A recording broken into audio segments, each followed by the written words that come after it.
So, Lorika, vandag se vraag is dit normaal om eensaam te voel binne 'n verhouding? Nou die rede hoekom ek hou van hierdie vraag is want dit voel voor die hand lig om nou natuurlik te sê nee, dit is mos nou doodnormaal.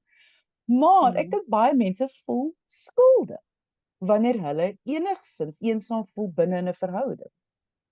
Hmm. Is dit nie ironies nie, die persoon wat eensaam voel skuldig dat hulle eensaam voel? Wat vir my so interessant is. Um om eensaam te voel in 'n verhouding is 'n verbasende algemene ding. En ek dink die Engelse sê dit so mooi, I am alone but I don't feel lonely. Or I am in a relationship but I feel lonely. En die Afrikaanse taal het nie eintlik daai ons het alleen en eensaam voel, maar hy voel nie of hy heeltemal dieselfde dieselfde krag daar agter het nie. Maar eensaamheid is baie snaaks. Dit is eintlik meer voor die hand liggend binne in 'n verhouding as wat jy net alleen by 'n huis byvoorbeeld sit sonder enigiemand om jou. Dis bietjie soos 'n vergrootglas wat geplaas word ek raak gesien? Is ek diep gekonnekt met die mense om my? Het ek 'n diep verhouding met die mense om my? En jy sal dit vind, veral mense wat sukkel om diep verhoudings te bou, hulle verkies dan 'n baie meer afgeleë eensame leefstyl, want dan plaas dit hulle nie in 'n risiko om eensaam te voel nie. Veral as jy 'n gesonde verhouding met jouself het, dan is jy nie eensaam wanneer jy alleen is nie, maar jy geniet jou eie geselskap so baie, wat eintlik ook gevaarlik is, maar ja, om net raak gesien te word in 'n verhouding. Ja, jy sien wat ek is nou bly jy sê dat baie mense kan nogal vieserig raak as ons so praat oor eensaamheid of alleen wees en dan is dit vir hulle want daar is natuurlik introverte in die wêreld wat hou daarvan om alleen te wees wat hulle baie gelukkig is om tyd alleen met hulle self te spandeer. Dit is nie waaroor ons vandag praat.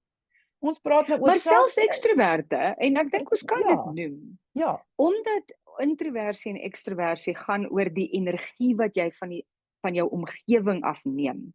As jy 'n ekstrovert is en die energie om jou, jy word nie raak gesien nie, jy word nie erken nie, jy word nie gevalideer nie, dan sal jy ook eensaamheid of alleenheid verkies, want dan word jy nie eintlik jy weet in die daglig en broad daylight word jy dan nie verwerp nie.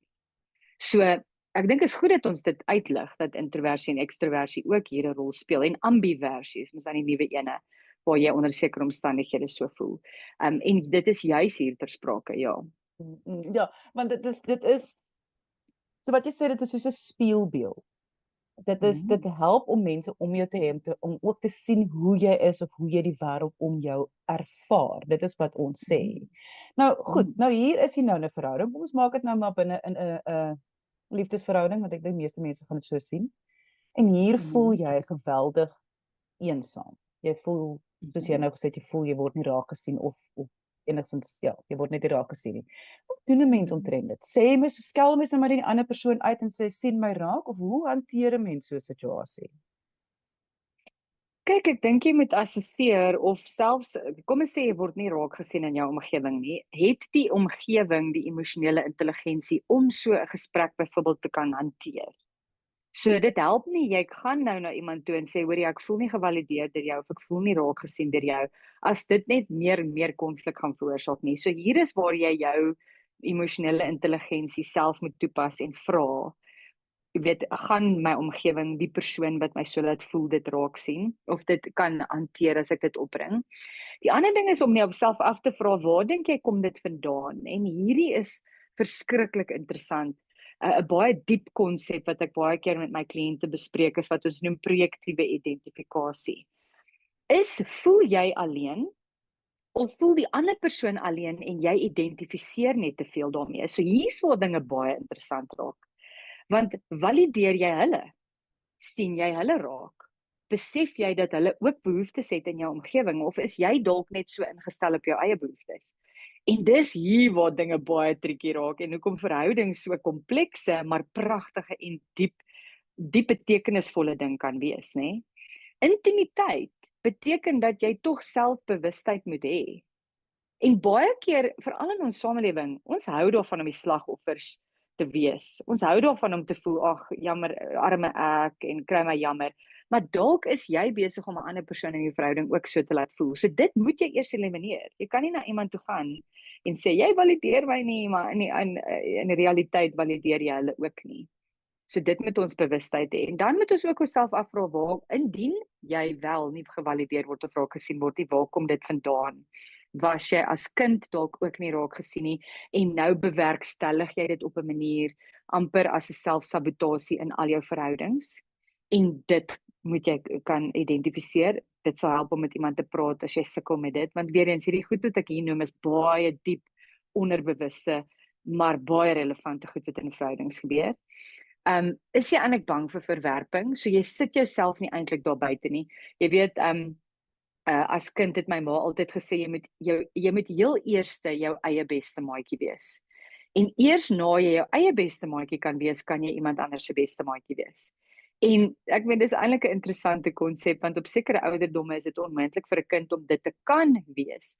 Maar die oomblik wat jy jou eie beste maatjie is, dan skielik het jy al die ander cool beste maatjies om jou, want jy het nie meer daai validasie nodig van hulle af nie. Ons kan nou net pelle wees of net in 'n romantiese verhouding wees. En dan die ander groot ding is, sukkel jy eintlik met intimiteit. So bewerkstellig jy dalk daai verwerping, want jy wil nie kwesbaar raak nie. Jy wil nie intimiteit bewerkstellig in daai verhouding nie. En wat beteken dit? So en dis interessant, hierdie vraag wat jy vra nou vir die professionele mense op wie is ek? Dit lyk baie voor die hand liggend en dit lyk eintlik baie straightforward, maar daar's baie dieper goeters wat onder hierdie wat ons sê basiese vrae maar eintlik baie relevant is. So jy kan eintlik ook vir jouself afvra of ek nou ou wonde ook in daai verhouding gaan oopmaak en is dit die moeite werd? As dit die moeite werd is, dan is dit belangrik om 'n gesprek te gaan hê met hierdie individu. Dalk selfs in verhoudingsterapie in te gaan vir 'n paar sessies. Dit hoef nie 'n lang storie uitgerekte storie te wees nie, maar om 'n derde party te kry wat net help om dit te verstaan. Meeste mense in die wêreld wil in gesonde, gelukkige verhoudings wees. Letterlik meeste mense, want dit is 'n basiese menslike behoefte. Dis selde dat een persoon in 'n paartjie vir die ander een sê, hoorie, ek word nie deur jou raak gesien, en dan sê die persoon, ag man, wat is jou probleem, kom oor jouself nie. Dis baie keer, hoe voel jy so? Wat kan ek verander? Hoe kan ek dit verbeter? Want ek wil tog hê jy moet voel of ek jou raak sien of nie. Ja.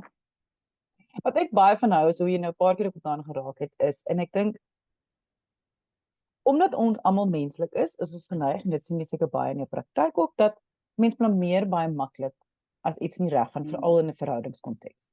Blameer 'n mens baie maklik. En ek dink die groot ding hier is dat dit soos wat is 'n shield in Afrikaans? Soos 'n ding wat jy jouself kan beskerm. Soos 'n skild, ja, soos 'n skild. beskermingsmeganisme. Deur die bewoording in jou kop te hê van, maar ek voel Mhm. eensaam.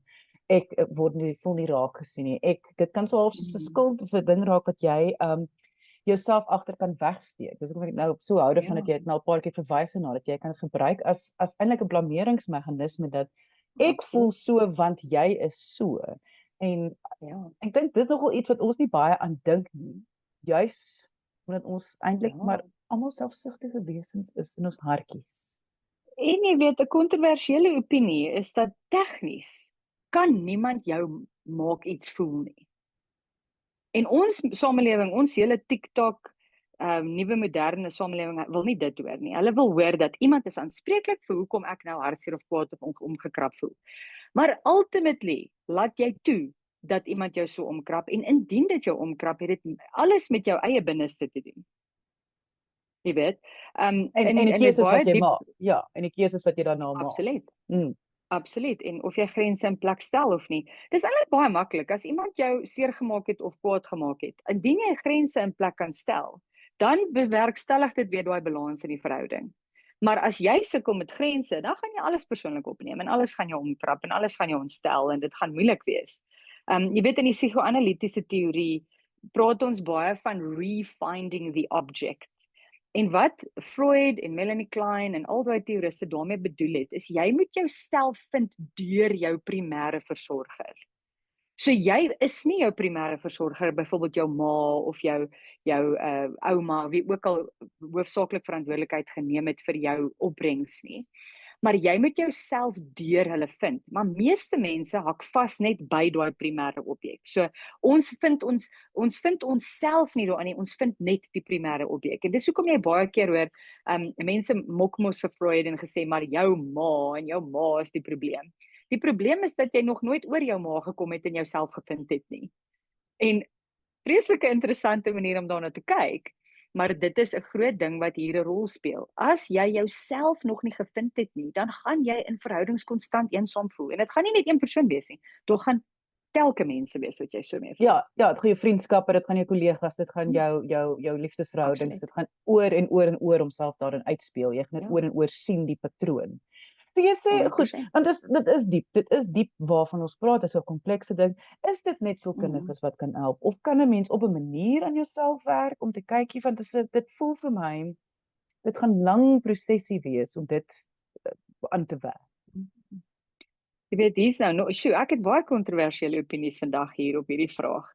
Die groot ding wat 'n mens ook moet onthou, is jy kan al die terapie in die wêreld kry, maar as jy nie selfverantwoordelikheid vat om jouself te ontdek of om te verbeter nie, daai sielkundige kan op hulle kop staan en Hansie slim sing en jou hele wêreld om jou verander, maar tot jy nie selfverantwoordelikheid vir nie, gaan daar nie beweging plaasvind nie.